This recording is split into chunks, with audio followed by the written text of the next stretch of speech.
back. Dear listener, hello. It's Wade, back in the host chair of the quarter hour. And today, for my re-entry, we've got a bit of a spicy episode for you.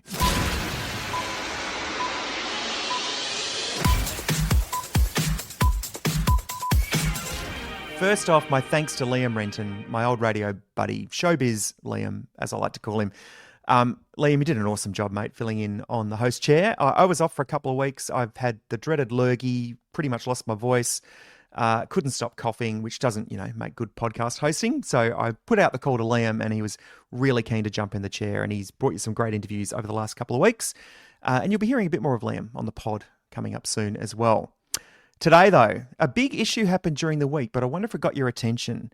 It's around copyright protection, and it's around how Australian creators, which include musicians, but also authors and radio presenters and podcast hosts, how we protect our copyright, not only from being scraped by AI, but getting fair use payments for it. Joining us to discuss is the CEO of the Australian Record Industry Association, ARIA, Annabelle Herd. Annabelle, welcome back to the pod. Hello. Thanks for coming on again. Pleasure. On Tuesday, the head of the Tech Council in Australia, and most people would know him as the Atlassian co-founder, Scott Farquhar, he was speaking at the AI Summit, which was put on by the Australian Financial Review. He had some really interesting comments around AI, and I think because it's really important to Australia's creative community and creative industries, I thought we'd see what you thought about it. I've got a feeling I know what you thought about it. But let's just start with his comments, because there's a couple of things going on here. One is, I think that for most people in the media industry in Australia, we kind of think of AI as this thing that perhaps someone in a different office is dealing with, and we're using AI tools for our everyday productivity, etc. But the reality is there's a lot more to that, and it's probably one of those big issues that we need to break down a little bit. The first thing to point out, I think, is that what Scott Farquhar said on Tuesday effectively was that the most important thing in his mind in Australia is that we were changing laws over existing copyright protections, basically so we can build a whole heap of data centres. And if we don't do that, then the data centres will be built everywhere else. And his quote is, "It'll be a very sad day." Let's start with, first of all, the copyright side of this. So he's got an issue with the current copyright laws in Australia. What do the current copyright laws do to protect not only music artists, but creators in Australia? It's very interesting to listen to what he has to say. And I love the fact that suddenly everybody is a copyright expert. It's definitely not something that I would have predicted. I've been working in copyright a long time. So yeah, okay, welcome on board. Copyright law in Australia currently says that if you want to reproduce a song, a book, a media article, a radio broadcast, you have to get permission from the copyright owner, and that includes, discussing the terms of use as well as any kind of payment.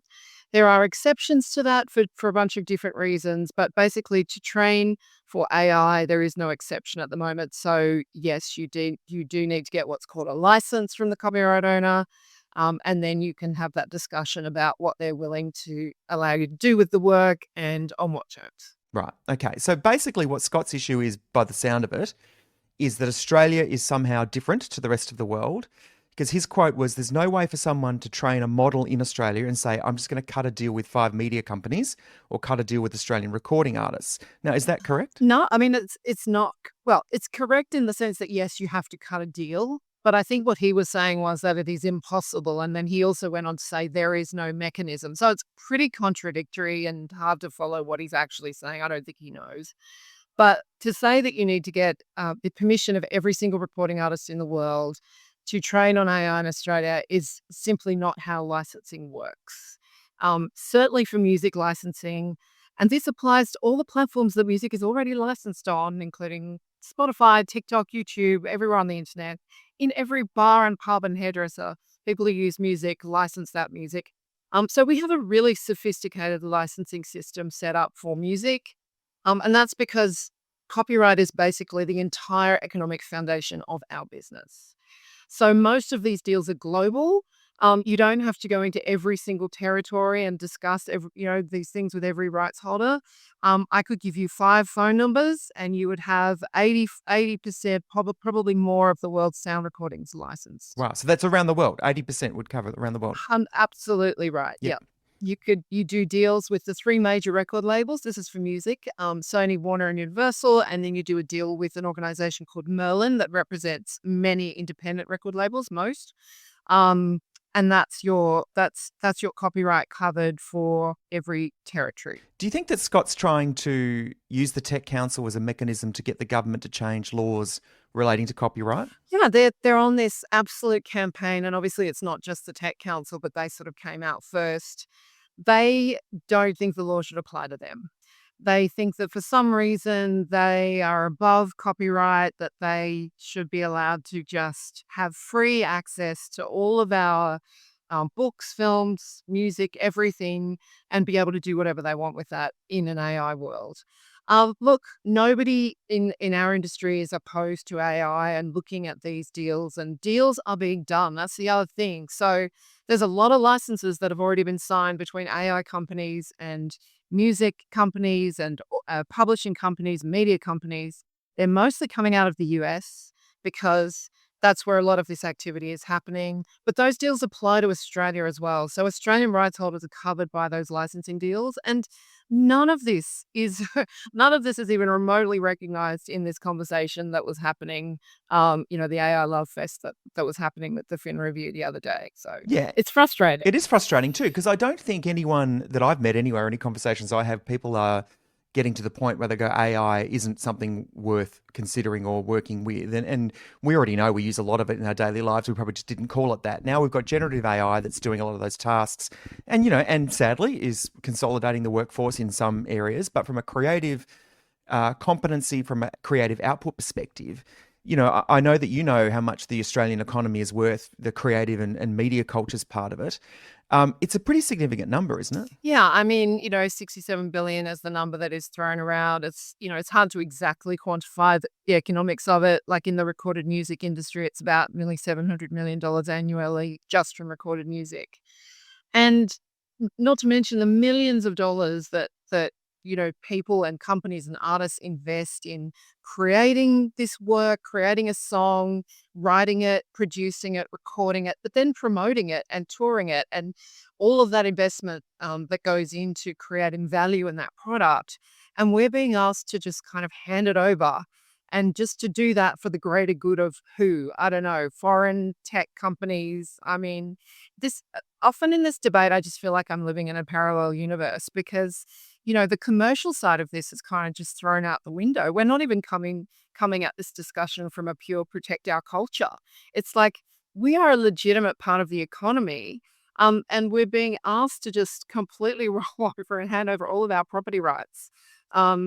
Without any evidence, there's actually a problem from the other side. All we get is this nonsensical, ill-informed rubbish about how copyright works and that you have to apply Australian law in Australia and whatever. But people, it is, you'd laugh if it wasn't so serious. That's kind of, the way when I hear these kinds of comments, you're like, oh my God, how can someone actually get up in public and be so ill-informed?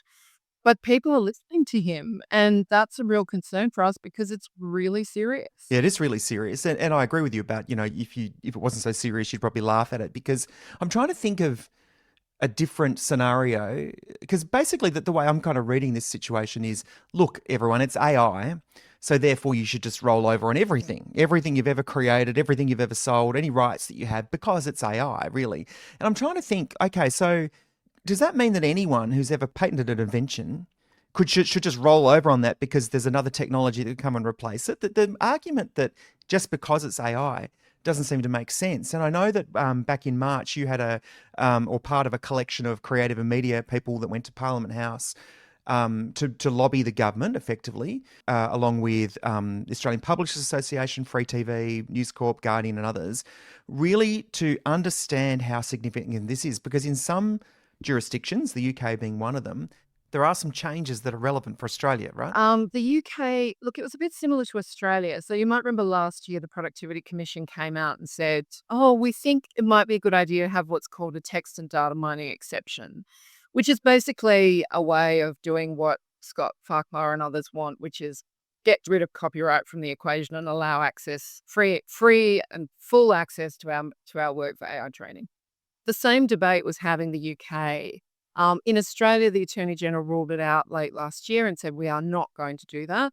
And in the UK, very recently, actually, the UK government has come out after a massive outcry in the UK, similar to here, and said, actually, we're not going to do that either. They've backed down from that. So, that's the other thing. We hear all this talk about, oh, if you don't change your law, we're going to go elsewhere.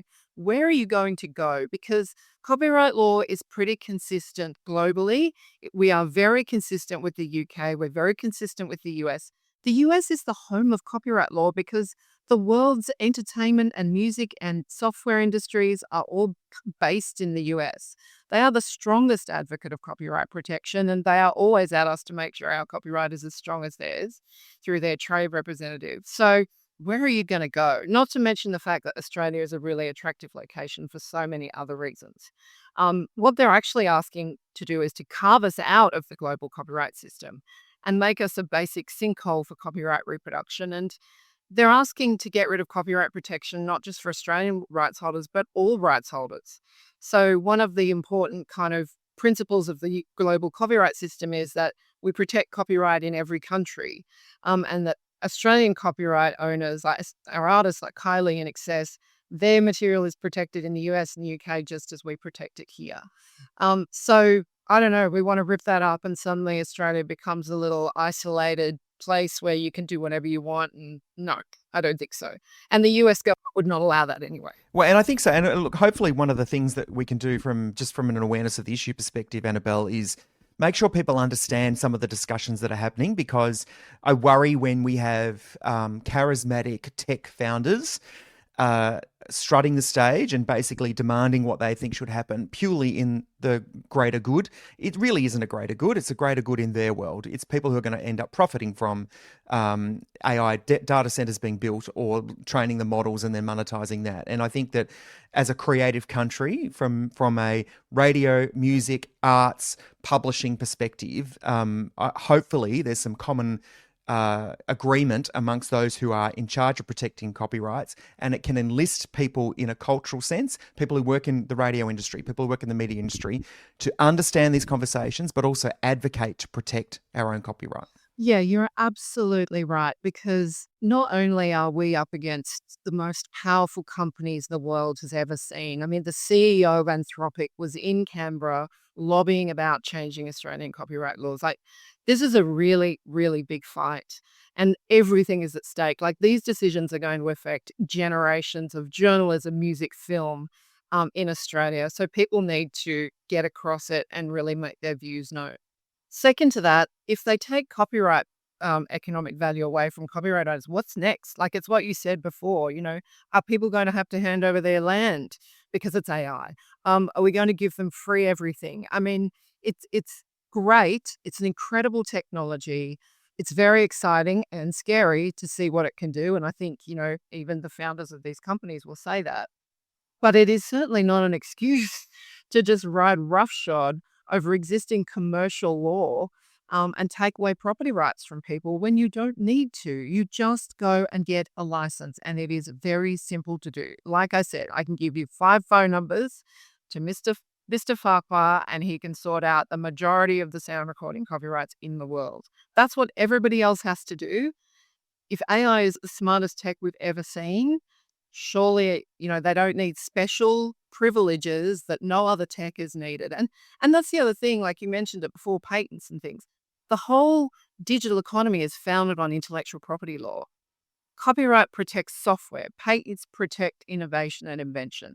Trademark protects the Apple logo. Like, it's all based on intellectual property rights. So yeah, it's just the most bizarre conversation, but I really think people need to get across it because conversations are happening in Canberra right now.